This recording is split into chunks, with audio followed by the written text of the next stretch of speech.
All right, Shabbos, say good morning. Good morning. Let us begin. We are going to. So we are effectively one day behind. So Meretz Hashem, today hopefully we'll catch up a little bit. Meretz Hashem. All right, Yantiv. I guess we'll figure out what's going to be on Yantiv. But we'll go from there. All right, Shabbos, so let's pick up. So Ve'im Omar Yomar. If a person will say as follows. Imamar Yomar HaOmer. Sorry. Ve'im Yomar HaOmer. If a person will say, Hine anachnu roem miktsas tzadikim lo yizdamin lohem tarfam. So remember again, where we ended off yesterday was, the last piece was this idea that if a person, let's follow the construct. On one hand, we talk about bitachon, right? And the need for bitachon, the criteria for bitachon. And we also spoke about the idea that even though a person has to have bitachon, there also has to be hishtadlus, human effort. We spoke about two reasons why human effort is necessary. What we ended off with yesterday was but. What's the but? But there are some people who are so righteous and so holy that they don't need hishtadlus. In other words, the reasons which apply for hishtadlus, to see if a person is going to be committed to the ways of HaKadosh Baruch Hu, or a second reason, to go ahead and make sure that a person effectively stays out of trouble. Because there are some people who are on such a lofty and spiritual level that they don't need these reasons for hishtadlus. So because of that, HaKadosh Baruch Hu provides their parnasa, even without the hishtadlus. Okay, so now we pick up. Vim Amar Yomar. Yomar HaOmer. A person might say, Hine anachnu roem miktsas tzadikim lo yizdamin lehem tarfam, ela acharei amal v'hayegia, v'rabim me'anshe haveros b'shalva v'chayim b'tov b'neimim. So now says the Mechaber, but people will ask the $1 million question, and what's the $1 million question? But there seem to be in life many righteous people who struggle, who in fact have to put in all of the hishtadlos, have to put in all of the effort, right? And then maybe sometimes they go out and they find parnasa. And conversely, there are some very wicked people who seem to stumble across parnasa, right? Seem to stumble across their needs with very little effort, and yet they enjoy incredible success. So I will say, this in general, whenever we learn hashkafa, right? Because remember again, so Shaar Habitachon, so one can make the argument that Mesilas Yesharim was Musar. Shaar Habitachon is hashkafa. It's hashkafa. The challenge always with hashkafa is you learn it in the abstract and then you try to apply it to life. And sometimes it's hard to see how real life reconciles with some of the abstract concepts. So here the Mechaber is going ahead and highlighting this collision. On one hand, we created a theoretical construct. And now the problem is that the theoretical construct was that a person could be so righteous and so pious and so lofty and so pure that they get their parnasa, they get everything they need without effort. The problem is, when you apply that to the real world, we find many righteous people who struggle immensely, don't find their need, and yet conversely, many wicked people who, Baruch Hashem, although leading a life which is in conflict with the will of God, yet Baruch Hashem seem to enjoy a very good material life. How do you reconcile that? He says, "No mar ki kvar kadmu hanavim v'chasidim lach kral izayyin." So first of all, the Mechaber says, just know. You might think that this is a great question, and it is a great question, but it's not your question. Already the prophets of yesteryear already asked this particular question. He says, like the Navi in Yirmiyah says, why do the wicked succeed? Why do the wicked succeed? Va'amra acher, lama tarini aven va'amal tabit v'shod chamas l'negdi v'yirivim adon yisa. Ki rasha machteres at tzadik, tacharish kibala rasha tzadik mimenu. Hine ele v'shan v'shalvi olam, hisku chayo. Va'amra achrik zakisi levavi v'erchas b'nikayon kapai, v'hina gua kolayon v'tochachti labkarim. Va'amar acher al kipi anshe doro, so I'll say this was just a litany of psukim, all attesting to the same theological dilemma, which is, why is it that the righteous suffer and the wicked prosper? Okay, all different Nevi'im, just phrasing this in different ways. See, now we'll say, great. So here's what we know. The question is a good question. It's not a new question. By the way, it's interesting. He doesn't quote.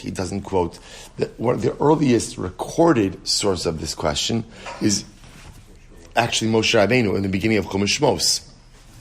Right at the end of Parsha Shmos, where remember Moshe comes to Paro to deliver the message of redemption. Moshe is all excited, right? He's coming, he's the emissary of God, ambassador of God. And remember, he gives this message of redemption to Paro. And what does Paro say? Paro essentially says, Tichpat ha'avoda.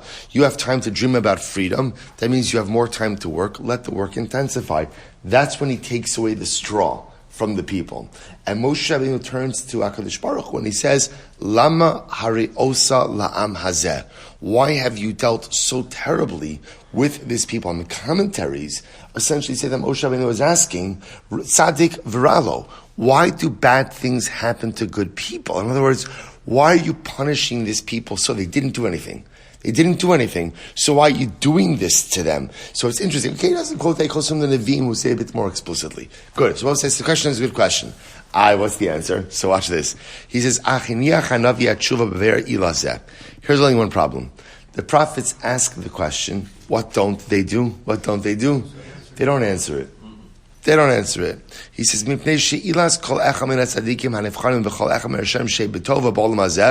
Zulas Ilas Ha'acher. Now we'll say, this is absolutely fascinating what he answers over here. He says, why don't the prophets answer it? So we'll say, so again, in general, we all know the question. And generally we say, why is there no answer to the question? Why is there no answer? Or I should say, why isn't an answer proffered? Right? I'm sorry? Because by definition, we just assume we don't understand. That's not what he says. Look what he says. He gives it is what he says, but he gives such a different slantiness. He says, because there's not one answer. See, I will say, the question itself, the way the question is posed, is that it presupposes there's a group called Tzadikim, there's a group called Rishayim. And yet in life, we see Tzadikim suffer. So the way the question is posed is, so tell me why the righteous suffer. So the Mechaber says, the question is flawed because you're grouping, right? You're putting a group of people together as if to say, just because the question is the same, the answer is the same. And he says, it's not true.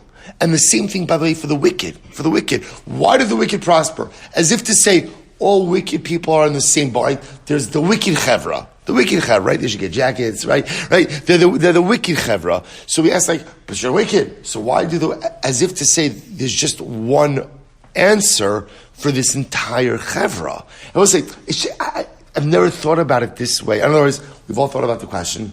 And like Greg said, we all know the answer. We don't know how Hashem runs the world.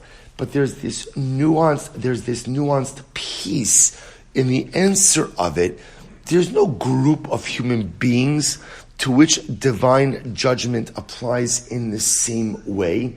Every single person is a world unto themselves, and as such, the way HaKadosh Baruch Hu structures their life is going to be fundamental. Look what he writes over here. He says, So the Navi doesn't answer this. Why not? Because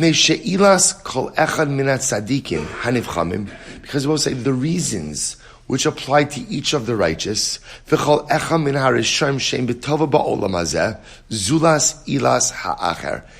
same reason every single tzaddik suffers is different. And the same reason why every wicked person who prospers is going to be different. L'chein, will say that's why the Navi can't give an answer. It's not big. I will say there is an answer, by the way, and in fact, it's actually pretty incredible. The Mechaber is going to advance a number of suggestions as to why the righteous suffer and the wicked prosper. He's going to actually suggest some answers. But the reason why the Navi just can't go ahead and give an answer to all of this is because there's not one answer. It's so profound. Therefore, what the Torah does give an answer, right? What's the answer? Right? So what's the answer?